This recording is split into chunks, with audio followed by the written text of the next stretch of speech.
How is it going, guys? It is always a good day when you get boxes of car parts in the mail. Today we've got some parts from Japan and a box from Verus Engineering.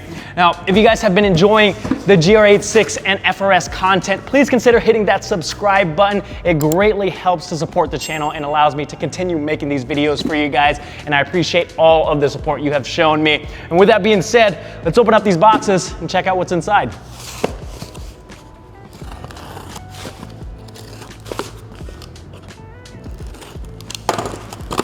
All right, Verus hooked it up with a bunch of goodies here. We've got 1, 2, 3, 4, 5 different bags of stuff. Let's move the Verus stuff to the side and see what's in the big boxes.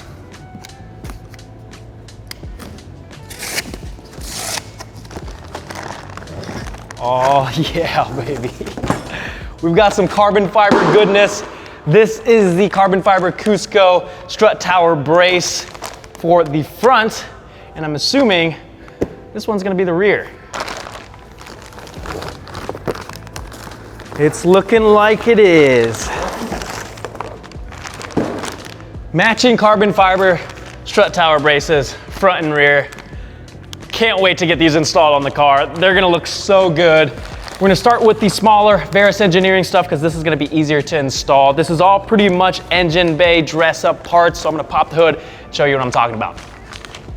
The thing I hate most about most engine bays is the ugly yellow caps. And I understand they're there for a reason, to easily identify all the different fluids, but if you can't figure out where your oil cap, washer fluid, or the coolant, brake fluid, reservoir are, you probably shouldn't be working on your car. These caps stick out like a sore thumb, and I absolutely hate it, but luckily Verus Engineering has a fix for us. We'll start with the coolant reservoir cap, so pop that off and then squeeze the end of the retainer right there. And now the new Verus cap, literally it just pops into place and it looks so much better. These are available in either black, red, or blue. I opted for the black just to keep things clean. Let's move on to the other caps. Washer fluid cap pops off. We'll carefully slide this out of those clips, and then this just pulls off, and our new cap goes right in its place. Right next to that, we've got the oil cap. Make sure you transfer over the O-ring from the OEM oil cap over to the new oil cap before you install it.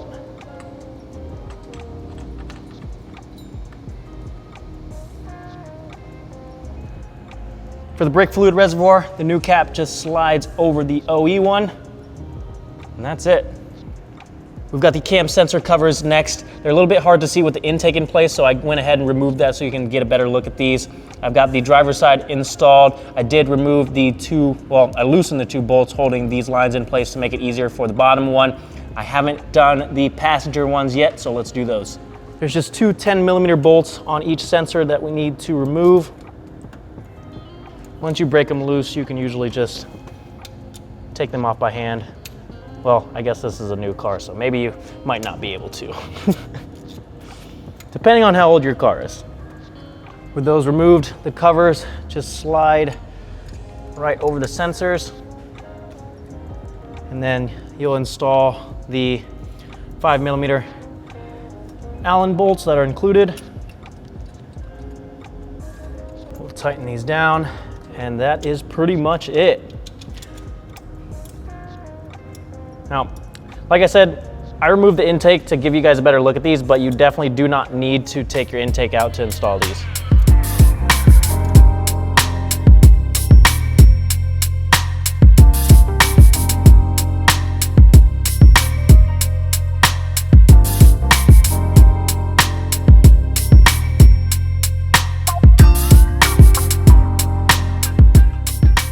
We've got all the caps replaced, so now we can move on to the Strut Tower bars. As I mentioned earlier, this is their carbon fiber version.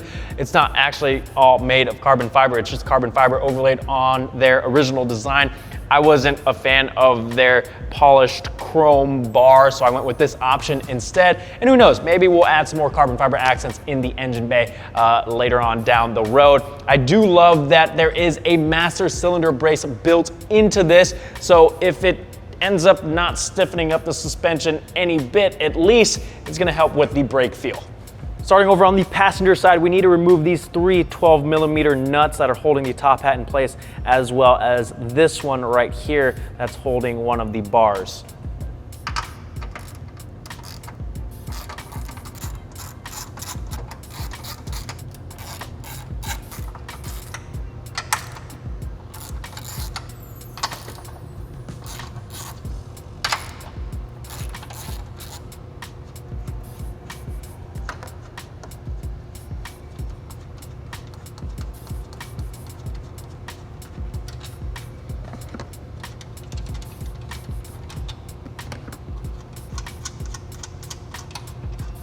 Now we should be able to set the bar into place.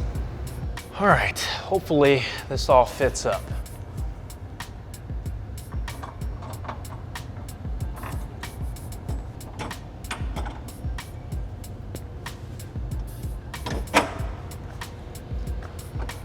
It fits.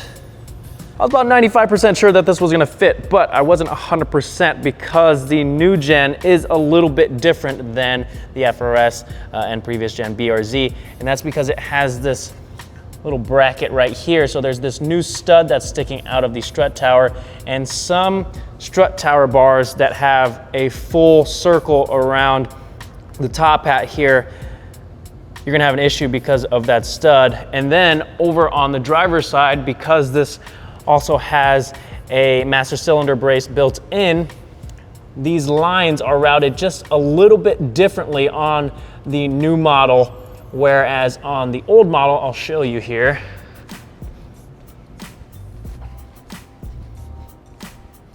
So I've got a Grimspeed master cylinder brace on this car, and you can see it just goes across the strut tower right there, but on the new model, the lines are literally right here, so that master cylinder brace wouldn't work. And then again, if we go over to the strut tower on this side, you can see there's no stud right here to hold that bracket in place. So again, if you have a strut tower bar that has the full circle, you either have to cut that off or it's not gonna work.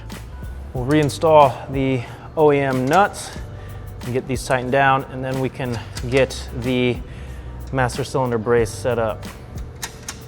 Now don't go tightening these down super tight, because I think the torque spec is like 17 foot-pounds, so it doesn't need much.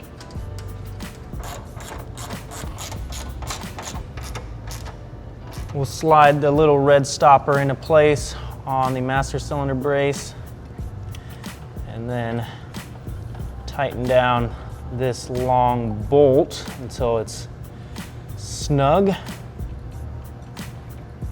Now we can tighten down the locking nut on the back side, and we should be good to go.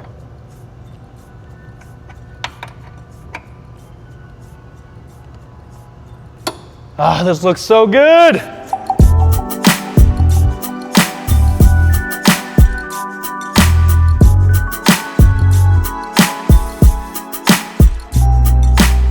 We've got the front installed, so now all that's left is the rear.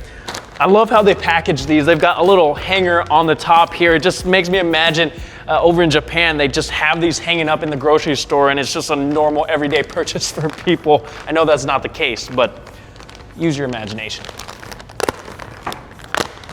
See, it's just a cute little hanger. Unfortunately, the rear isn't gonna be as easy as the front was. We do have to modify the trunk carpet, and I also have a nice trunk mat, so I'm contemplating whether or not I wanna cut this up or not. Let's take all this stuff out. We'll install the strut bar and then figure out what we wanna do with this.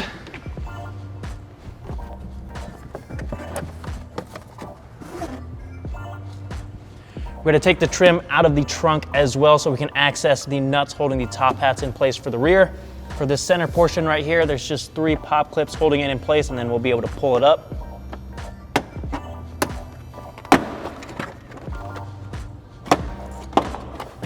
There we go.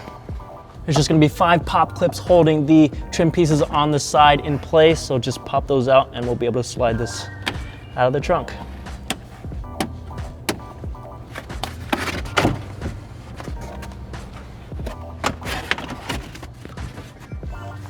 There's gonna be 2 14mm nuts on each side.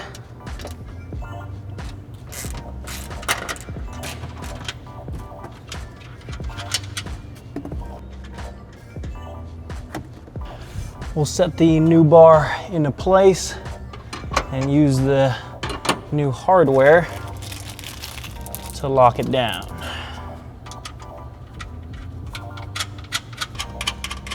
We've made some measurements and marked it down on the painter's tape, so now we just need to get to cutting. All right.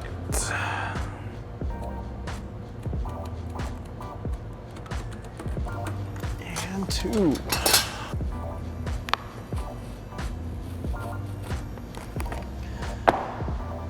I hope this fits. Moment of truth. We're gonna slide this in from the front.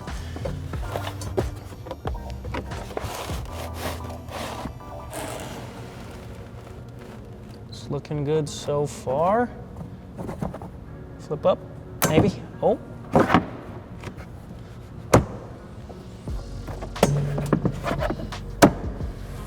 I think we're good. All right, so I've got an idea. Instead of cutting the mat the way I did the trunk carpet, where I just cut out a square, what I'm gonna try and do is take this bar out and then just cut 4 slits in the mat for the mounting points to go up into, and then install the mat and install the bar, and it should look pretty flawless, hopefully.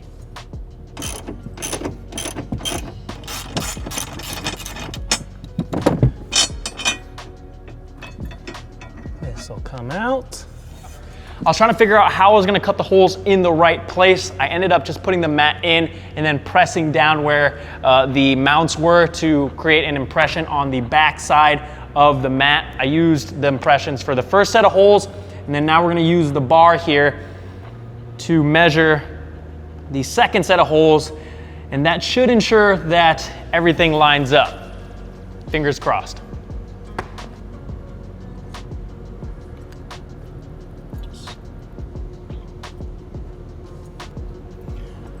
All right, let's go see if this fits.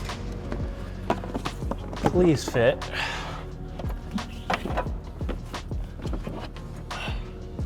Okay. Yes. Oh, baby. That is perfect. Look at this. We got the holes aligned just right so the mounting points pop right through the mat. And it looks absolutely seamless. Don't you just love when an idea goes to plan? Ah, that's so good. Now we can just slide the bar back into place. And that's gonna wrap it up.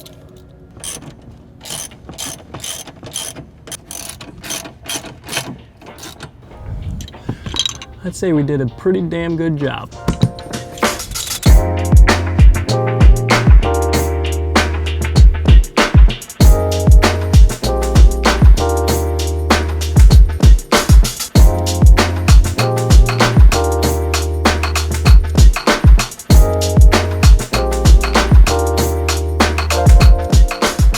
Not only did we clean up the engine bay, we made it look 10 times better. Those black caps are a complete game changer, and the CUSCO brace added the perfect bit of bling to the engine bay, and since it has that built-in master cylinder brace, it's functional as well. You could say they're supposed to be functional because it's supposed to stiffen up the chassis, but most of the time, you're not gonna really notice a huge difference. And with the way I was able to get the rear integrated with the mats, I am stoked on how this turned out, guys, and this is just the beginning. I have so much planned for this car, so make sure you hit that subscribe button. If you guys want to pick up these for yourself, all the links are down in the description. Let me know what you guys think. Thank you guys so much for watching, and I'll see you guys next time.